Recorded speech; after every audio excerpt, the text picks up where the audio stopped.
நீங்க ஏன் அரண்மனை படத்தை திரும்பி திரும்பி பாக்குறீங்கன்னு உங்களுக்கு தெரியும்.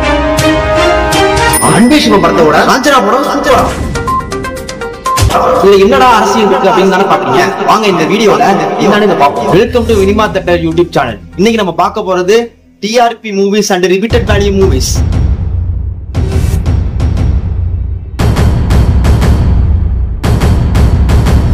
நீங்க என்னைக்காச்சும் யோசிச்சிருக்கீங்களா, இந்த சன் டிவில ஞாயிற்றுக்கிழமை 6:30 மணிக்கு இந்த காஞ்சனா, அரண்மனை, சிங்கம், சந்திரமுகி, கில்லி இந்த மாதிரி படங்கள் போட்டிருக்காங்களே. என்னைக்காச்சும் ஒரு நாள் அவங்க அன்பே சிவம், வசூல்ராஜ் MBBS, 28 இந்த மாதிரி படங்கள்லாம் நீங்க என்னைக்காச்சும் போட்டு பாத்திருக்கீங்களா? ஆமா.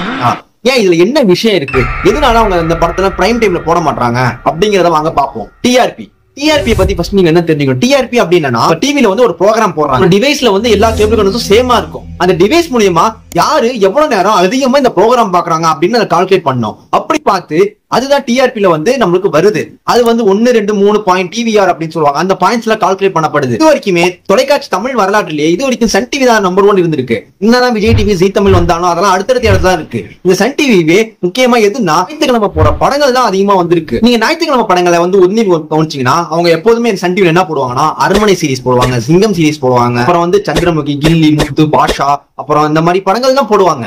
புது படம் வந்து இப்ப வந்து ரீசெண்டா ஏதாச்சும் புது படம் வந்திருக்கும், லைக் டாக்டர் படம், நல்லா ஓடின படம் தான், அதை போடவே மாட்டாங்க. அப்ப அவங்க என்ன கார்னர் பண்ணி போடுவாங்க அந்த ஞாயிற்றுக்கிழமை படங்கள் அப்படின்னு பாத்தீங்கன்னா ஃபேமிலி மூவிஸ், சீன்ஸ் உள்ள சீன்ஸ் படங்கள் மட்டும்தான் போடுவாங்க. இது என்ன அப்படின்னா, வீடு அப்படின்னா எல்லாருமே ஞாயிற்றுக்கிழமை ஒரு ஃபேமிலியா உட்காந்து பாப்பாங்க. அப்ப நீங்க ஃபேமிலி நியூஸ் போட்டாங்கன்னா ஃபேமிலியோட உட்காந்து எல்லாரும் பாப்பாங்க. இப்ப இதுவே அங்க வந்து கிரைமோ, த்ரில்லர் படமோ இந்த மாதிரி போட்டாங்கன்னா ஃபேமிலியா வந்து பார்க்க மாட்டாங்களே, இதெல்லாம் எப்போ எல்லாரும் சேர்ந்து பாக்குறது மாத்த சொல்லுவாங்க. சோ இந்த பேசிக் ஃபார்முலா வச்சுதான் சன் டிவி இவ்வளவு நாள் படங்களை வாங்கிட்டு இருந்தாங்க. இப்போ படத்துல டிவில போட்டுட்டு இருக்காங்க.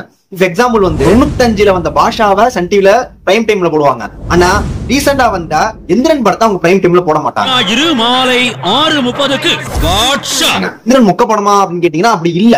ஆனா அதுல என்ன நோக்கம் வச்சிருந்தாங்கன்னா அதுல இருக்கிற வந்து மாஸ் வேல்யூஸ் இந்த மாதிரி இருக்கு. இதுக்கு என்னடா அப்படின்னா இப்போ ரிப்பீட்டட் வேல்யூஸ். ஒரு படத்தை நீங்க கேள்விப்பட்டீங்க, எத்தனை தடவை பார்த்தாலும் இந்த படம் அழுத்தே போவாது அப்படின்னு நிறைய பேர் சொல்லி கேள்விப்பட்டீங்க. படத்தை ஒரு மனுஷன் ஒரு தடவை பார்க்கலாம், 2 தடவை பார்க்கலாம், இந்த பாவி 40 தடவை பாக்குறாண்டி.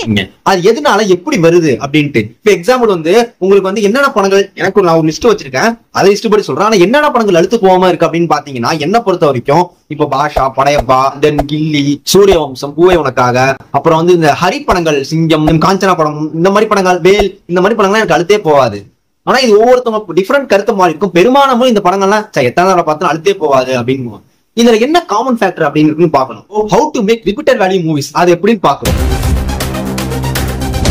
ரிப்பீட்டட் வேல்யூஸ் மூவில முதல்ல நீங்க பண்ண வேண்டியது கதை பெருசா இருக்கக்கூடாது. என்னடா சொல்ற, கதை இருக்கக்கூடாதுன்னு சொல்றேன் அப்படின்னு கேட்கிறேன். எஸ், கதை இருக்கவே கூடாது.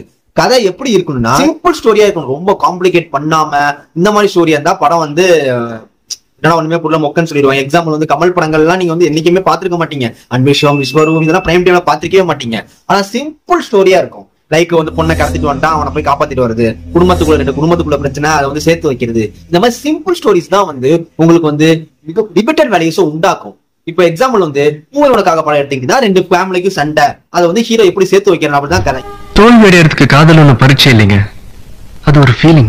இது ஒரு சிம்பிள் கதை தான். ஆனா அது நிறைய பேர் சொல்லி கேட்டீங்க எத்தனை தடவை பார்த்தாலும் அழுத்து போல அப்படின்ட்டு. இதுவே அன்பே சிவம் படத்துல நீங்க எடுத்து பாத்தீங்கன்னா அது ஆக்சிடென்ட் ஆயிரும், அவருக்கு லவ்வர் பிரிஞ்சிடுவாரு, இந்த மாதிரி யூனியனுக்காக போராடுவார், இந்த மாதிரி கதை பெருசா போய்கிட்டே இருக்கும். உங்க பொழப்ப கெடுக்க மாட்டேன், அப்படியாச்சு ஃபேமிலி சென்டிமெண்ட் கண்டிப்பா இருக்கணும் ரிப்பீட்டட் வேல்யூஸ்ல. என்னைக்குமே ஃபேமிலி தாங்க முக்கியம். ஃபேமிலி இல்லாம எதுவுமே இல்ல. சோ தமிழ்நாடு மக்களுக்கு ஃபேமிலி அப்படிங்கிற ஒரு பாண்ட். சோ இந்த ஃபேமிலி சென்டிமெண்ட், அதாவது லைக் அம்மா சென்டிமெண்ட், தங்கச்சி சென்டிமெண்ட், லேடி சென்டிமெண்ட், இந்த மாதிரி கண்டிப்பா உங்க படங்கள் அந்த ரிப்பீட்டட் வேல்யூ மூவ்ஸ்ல இருந்தே ஆகணும். அப்படி இல்லன்னா அப்படி மொக்கையா போயிடும். 1000 crores எடுத்த படம் நம்ம வந்து ஒரு வீடியோ போட்டிருக்கோம். அந்த 1000 crores எடுத்த படிச்ச பாகுபலி, புஷ்பா, இதுலயுமே வந்து உங்களுக்கு ஒரு ஃபேமிலி சென்டிமெண்ட், லேடி சென்டிமெண்ட் இது கண்டிப்பா இருக்கும். அடுத்தது அந்த ரிப்பீட்டட் வேல்யூஸ்ல உங்களுக்கு கெட்டதே நடக்கிற மாதிரி காட்டவே கூடாது. இஃப் எக்ஸாம்பிள் முக்கியமான படத்தோட சூரியவம்சம், இதுவும் எத்தனை தடவை பார்த்தாலும் அழுதே போவாது.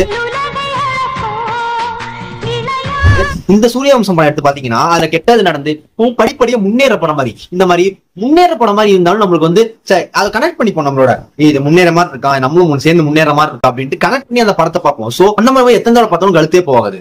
நெக்ஸ்ட் முக்கியமா சாங்ஸ். அந்த படத்துல சாங்ஸ் நல்லா இருக்கணும். சாங்ஸ் நல்லா இல்லைன்னா ஒரு படம் ரிப்பீட்டட் வேல்யூ, அந்த வேல்யூவே பெறாது. அது எத்தனையோ படங்கள், இப்ப நான் சொன்ன படங்கள் எல்லா படமுமே, அதாவது இந்த பாஷா, கிந்தி, அப்புறம் வந்து இப்ப சூரிய வம்சம், பூவை வணக்கம், இந்த படங்கள்லாம் உங்களுக்கு சாங்ஸ் வந்து அவ்வளவு சூப்பரா இருக்கும். அப்புறம் ஒரு நறுக்குன்னு ஒரு 5-6 சீன் இருந்தாலே போதும், கதை எப்படி வேணா இருக்கணும். ஒரு நறுக்குன்னு இப்ப மாஸ் படமா ஒரு எலிவேஷன் சீன், ஒரு பாஷா டிரான்ஸ்ஃபார்மேஷன் சீன் மாதிரி, அந்த கில்லின் அந்த கத்தி வைக்கிற சீன் மாதிரி, இந்த மாதிரி நறுக்குன்னு ஒரு 5 எலிவேஷன் சீன் இருந்தாலும் போதும், ரிப்பீட்டட் வேல்யூ ஈஸியா கிடைச்சிடும். அப்புறம் காமெடி இல்லாம எந்த ரிப்பீட்டட் வடிவம் வந்து இதே இருக்காது. இப்ப எந்த படம் வேல் படம் எடுத்தீங்கன்னா வடிவேல் காமெடி இருக்கும். இப்போ வந்து முத்து படம் எடுத்தீங்கன்னா அதுல படம் ஃபுல்லாவே நிறைய காமெடியா இருக்கும். இந்த மாதிரி காமெடி இல்லைன்னா அந்த ரிப்பீட்டட் வேல்யூ மூவிஸ் உங்களால வந்து கிளிக்கே ஆகாது. இந்த சின்ன ஃபார்முலா வச்சு, இந்த ஒரு நோக்கத்தை வச்சு மட்டும்தான் சன் டிவி அவங்க படங்களை வாங்குறாங்க, அவங்க படங்களை டிவிலையும் போடுறாங்க. இந்த ஃபார்முலா வந்து மிச்ச டிவிக்கு தெரியுமான்னு தெரியல. இந்த ஃபார்முலாவை மிச்ச டிவி எந்த டிவியும் அப்ளை பண்ணாது. ஒரு நல்ல படமா இருக்கும், அதாவது இந்த மாதிரி ரிப்பீட்டட் வேல்யூ வந்து எப்பயோ தூக்கி நான் அன்பிரைம் டைம்ல போடுவான். இது நல்லா இருக்கு, ஒன்னும் ஓடிச்சு. எக்ஸாம்பிள் அமரன் எடுத்துங்க, விக்ரம் எடுத்துங்க, இதெல்லாம் சூப்பரா ஓடிச்சு, இதை பிரைம் டைம்ல போடுவாங்க. பட் டிஆர்பி வரவே வராது. காரணம் இதான். அதெல்லாம் ஒன் டைம் தியேட்டர்ல பார்த்து செலிப்ரேட் பண்ணிட்டு வந்துட்டோம். இன்னொரு வாட்டி திரும்பி பார்க்கணும் யாராலையும் முடிக்காது. போய் சுட்டுக்கிட்டே இருக்கிறது, ஒரு இதா இருக்கிறது அப்படின்ட்டு. இன்னொன்னு முக்கியமான விஷயம், லைட்டிங். இப்ப நான் சொன்ன படங்கள்ல வந்து ஒரு நேச்சுரல் லைட்ல எடுத்துப்பாங்க. உங்களுக்கு வந்து நான் எக்ஸ்ட்ரா லைட் வைக்கிறேன், லைட்லயே கதை சொல்ற மாதிரி அப்படிலாம் சொல்லியிருக்க மாட்டாங்க. ஏன் அப்படின்னா ஒரு பேசிக் நாலேஜ் தான். ஓவர் லைட் உங்களுக்கு இரிட்டேஷன் ஏற்படுத்தும். அந்த மாதிரி இரிட்டேஷன் ஏற்படுத்துற மூவியே நீங்க வந்து கண்டிப்பா உங்களால 1 டைம் ஆர் 1 or 2 டைம் பார்க்க முடியாது உங்களால. இதுதான் சயின்டிபிக்கான ஒரு ரீசன். இப்போ நான் சொன்ன படங்கள் எல்லாமே ஒரு நேச்சுரல் லைட்டு, ஏதோ தேவைக்கேற்போ லைட்டை யூஸ் பண்ணிப்பாங்க தவிர நேச்சுரலா தான் இருக்கும் அந்த படம். அதாவது இருட்டிலே படம் எடுக்கிறது, ஒரு பகல்ல எடுத்துட்டு இருட்டா மாத்துறது, இந்த மாதிரி அதெல்லாம் இருக்கவே இருக்காது. மோட்டிவேஷன், அப்புறம் வெஞ்சன்ஸ், ரிவெஞ்ச் எடுக்கிறது, இந்த மாதிரி கதைகளும் உங்களுக்கு வந்து அதிகமா இதாகும். இந்த மாதிரி ரிவெஞ்ச் எடுக்க போறோம்னா இது தெரிஞ்சிடும், ரிவெஞ்ச் எடுக்க போறோம் அப்படின்ட்டு. எப்படி ரிவெஞ்ச் எடுக்க போறோம், அதுவும் ஒரு ரிப்பீட்டட் வேல்யூ ஆட் படுத்தும். அப்புறம் 2 குடும்பம் பிரிஞ்சிருந்தா 2 குடும்பம் சேர்றது, அதுவும் ரிப்பீட்டட் வேல்யூ வந்து உங்களுக்கு வந்து ஆட் பண்ணும். எக்ஸாம்பிள் இதுக்கு வந்து நிறைய படங்கள், ஆம்பளை படம் எடுத்துக்கலாம், பூவை படம் எடுத்துக்கலாம். இதை பேஸ் பண்ணி தான் ரிப்பீட்டட் வேல்யூ மூவிஸ் அமையுது. இது உங்களுக்கே தெரியாம இது உங்களுக்கு சொல்றீங்க. இப்ப நிறைய பேர் கேட்கலாம், வேலையோட வாரணமாயிரம் படம் வந்து மொக்க படமா, அதையும் போட மாட்டாங்க. நிறைய பேர் சொல்லி கேட்பட்டீங்க, வாரணமாயிரம் எத்தனை தடவை பார்ப்பேன், எத்தனை நாள் பார்ப்பேன். பட் அதெல்லாம் இந்த ஃபார்முலாக்குள்ள அடங்காது. சோ அது ரிப்பீட்டட் வேல்யூஸ்ல கண்டிப்பா வராது. நீங்க கேட்கலாம், வினய் தாண்டி வரும் இன்னமும் சென்னை ஒரு மால்ல வந்து இன்னமும் ஓடிட்டு இருக்கே அப்படின்ட்டு. இப்ப அதுவே ரீரிலீஸ் பண்ணி எல்லா தேட்டர்லயும் போட்டு பாருங்க, கண்டிப்பா வந்து ஒரு நாள் ஓடும் அந்த கூட்டத்துக்காக. அது ஒரு தேட்டர்ல வேணா போட்டு பாருங்க. தமிழ்நாடு முழுக்க ரிலீஸ் பண்ணி பாத்தீங்கன்னா மிச்ச ரீலீஸ் படங்கள் வந்து ஹிட் ஆச்சு அந்த மாதிரி ஆகாது. பிகாஸ் ரிப்பீட்டட் வேல்யூ இல்ல. அதே மாதிரி இப்போ ஒக்க படம் நம்ம சொல்ற அண்ணாத்த, விஸ்வாசம், இந்த படங்கள் கூட இது வரைக்குமே ஹையஸ்ட் டிஆர்பி ரேட்டிங்ல இருக்கு. இது எப்படி அப்படின்னா அது இருக்கிற ஃபேமிலி சென்டிமெண்ட் இதுதான். இன்னொன்னு, இப்போ இருக்கிற படங்கள் மேக்சிமம் நம்ம ஓடிடில பாத்துடுறோம், படம் வந்த புதுசுல இந்த மாதிரி. சோ பழைய படங்களை வந்துதான் நம்ம வந்து டிவில பார்க்க ஆசைப்படுறோம். இப்போ நான் சொன்ன இந்த ஃபார்முலா படி இப்போ உள்ள படங்கள் ஏதாச்சும் வருதுன்னு சொன்னா எனக்கு தெரிஞ்சு இல்ல. மை பர்சனலா இந்த ஃபார்முலா கொஞ்சம் உள்ளடங்கி ஜெயிலர் படம் வந்துச்சு. சோ அதனாலதான் ஜெயிலர் நிறைய பேர் 2-3 தாட்டி போய் தியேட்டர்ல பார்த்து அது மிகப்பெரிய ஹிட் அடிச்சாங்க. மிச்சம் எந்த படத்துலயும் இந்த ஃபார்முலா அப்ளை பண்ணல. அது இருட்டுக்குள்ளேயே படம் எடுப்பாங்க, ஏதாவது கஞ்சா கட்டுற மாதிரி எடுப்பாங்க, கொலை பண்ற மாதிரி எடுப்பாங்க. ஜெயிலர்லயும் அதெல்லாம் இருந்ததுதான். பட் ஆனா நான் சொன்ன இந்த ஃபேமிலி சென்டிமெண்ட், நறுக்கணும் ஒரு 4 எலிவேஷன் சீன்ஸ், காமெடி, இதெல்லாம் உள்ளடங்கி வந்தது. சோ அதனாலதான் மிகப்பெரிய ஹிட் ஆச்சு. சில படங்கள் என்னங்க எடுக்கிறாங்க, வெட்டு குத்து எடுக்கிறாங்க, கஞ்சா கட்டு எடுக்கிறாங்க, அப்புறம் வந்து லவ் பண்றேன் அப்படின்ட்டு வந்து இந்த ஷாக்கிங் பண்றது எடுக்கிறாங்க, அப்புறம் வந்து திருத்தனமா ஏதாச்சும் பண்றது எடுக்கிறாங்க, ஒரு ஃபேமிலி கதை, மோட்டிவேட் கதை, இந்த மாதிரி கதையை எடுக்க மாட்டாங்க. ஒன்லி அந்த ஃபார்முலா ஒன்னு எடுத்துக்கிட்டது ரிவெஞ்ச், இதை மட்டும் எல்லா படத்தையும் பண்ணிடுறாங்க. ஆனாலுமே வந்து இன்னும் நிறைய படம் ரிப்பீட்டட் வேல்யூஸ் இருக்கு. அதனால ஏன் சன் டிவி கன்சிடர் பண்ணு தெரியல. பயன் படம், எந்திரன் படம், பேட்டை, இந்த மாதிரி நிறைய படங்கள் இருக்கு. அந்த படங்கள்லாம் அவங்க பிரைம் டைம்ல போட மாட்டாங்க. அது ஏன்னு தெரியல. நீங்க தெரிஞ்சா கமெண்ட் பண்ணுங்க. ஐயா, என் பேர் மாணிக்கம்.